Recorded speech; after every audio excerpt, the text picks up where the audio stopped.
ఇక కేంద్ర ఎన్నికల సంఘంపై కాంగ్రెస్ అగ్రనేత రాహుల్ గాంధీ మరోసారి తీవ్రమైన ఆరోపణలు చేశారు.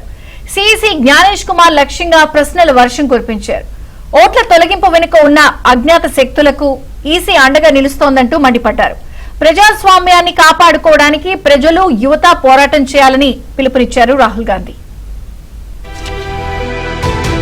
ఓట్ల చోరీపై రాహుల్ గాంధీ మరోసారి సంచలన వ్యాఖ్యలు చేశారు.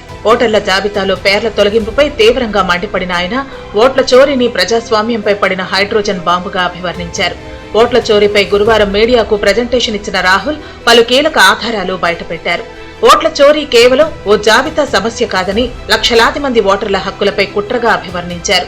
ప్రజాస్వామ్యాన్ని ఖూనీ చేస్తున్న వారిని ఈసీ కాపాడుతోందని రాహుల్ మరోసారి తీవ్ర ఆరోపణలు చేశారు. కాంగ్రెస్ కు అనుకూలమైన చోట ఓట్లు తొలగించారని, చాలా చోట్ల మైనార్టీలు, ఆదివాసీల ఓట్లు తొలగించారన్నారు.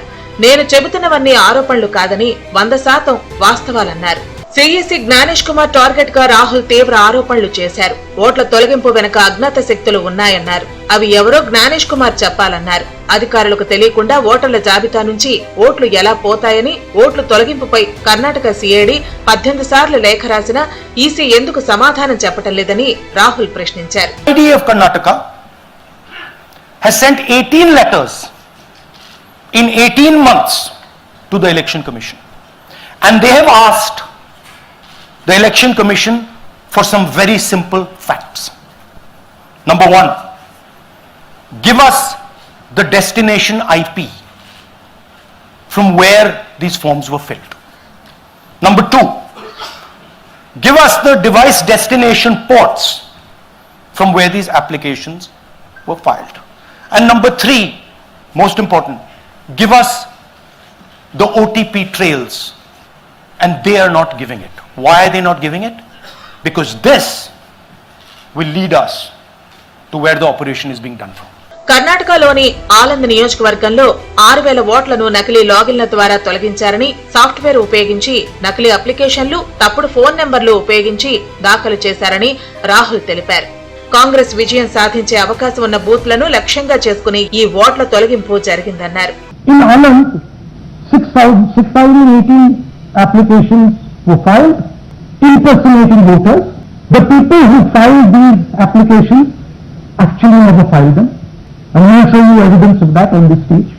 The filing was done automatically using software. We will show you that. Mobile numbers from outside Karnataka, from different states, and you will see on the map, from different states were used. It was done targeting Congress voters. So this was not random. We will show you again that these deletions were specifically targeting booths where the Congress party was winning. Centralised వ్యవస్థ ద్వారా పథకం ప్రకారం ఓట్లు delete చేస్తున్నారని, వ్యవస్థను hijack చేశారని రాహుల్ ఆరోపించారు. ఓట్ల తొలగింపు వెనుక అజ్ఞాత శక్తులకు జ్ఞానేష్ కుమార్ సహకరిస్తున్నారు అనటానికి ఇవి ఆధారాలన్నారు. ఇవన్నీ ఎవరు చేస్తున్నారో ఎలక్షన్ కమిషన్ కు తెలుసన్నారు Rahul. Now this is absolute solid proof that Gyanesh Kumar is protecting the people who are doing this. This is also absolute solid proof, what I've shown you, that this is being done in a centralized way, this is being done at scale, and this is being done using large resources. Question is, who is the someone? And the answer is with the EC today. The Election Commission of India knows who is doing this. Maharashtra, Karnataka, Haryana, Uttar Pradesh పెద్ద సంఖ్యలో ఓటర్లను list నుంచి తొలగించారని రాహుల్ ఆరోపించారు. ఈ తొలగింపులు వ్యక్తుల ద్వారా కాకుండా ఓ software ద్వారా కేంద్రీకృతంగా జరిగిందన్నారు. ప్రతి బూత్ లో మొదటి పేరును ఆ ఆటోమేటెడ్ ప్రోగ్రాం తీసుకుని తొలగించేలా రూపొందించారన్నారు. ఎన్నికల వ్యవస్థలో అక్రమాలను కోర్టులు పరిశీలించాలన్నారు రాహుల్. వ్యవస్థలు చేయాల్సిన పని నేను చేయాల్సి వస్తోందన్నారు. ఓట్ చోరీపై పోరాటం చేసి దేశ ప్రజాస్వామ్యాన్ని కాపాడుకోవాల్సిన బాధ్యత యువతపై ఉందని రాహుల్ పిలుపునిచ్చారు. And I want every single youngster in India to know that they are attacking this, and this is your future. When they are not giving this information, they are defending the murderers of our democracy. And it is important that every youngster knows this. Your jobs, your future, your aspirations all come from this instrument. దేశంలో ప్రజాస్వామ్యాన్ని కాపాడటం అన్నది ప్రజల చేతుల్లోనే ఉందని రాహుల్ స్పష్టం చేశారు. తాను జరుగుతున్న అన్యాయాన్ని మాత్రమే బయట పెట్టగలనని, కానీ ప్రజాస్వామ్యాన్ని రక్షించడం మాత్రం ప్రజల వలనే సాధ్యమవుతుందన్నారు Rahul. Democracy, brothers and sisters, democracy can only be saved by the people of India. Nobody else can save democracy. Rahul Gandhi can come here and say something and say this is the truth. But the people of India, who I believe in, who I love, can do it.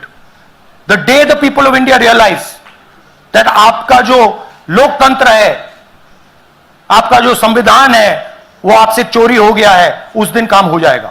Rahul ఆరోపణలను election commission మరోసారి తీవ్రంగా ఖండించింది. రాహుల్ గాంధీ చేస్తున్న ఆరోపణలు సరికాదని, నిరాధారమైనవంటూ tweet చేసింది. మొత్తానికి ఓట్ల చోరీపై రాహుల్ గాంధీ చేస్తున్న పోరాటం దేశవ్యాప్తంగా తీవ్ర చర్చకు దారితీస్తోంది.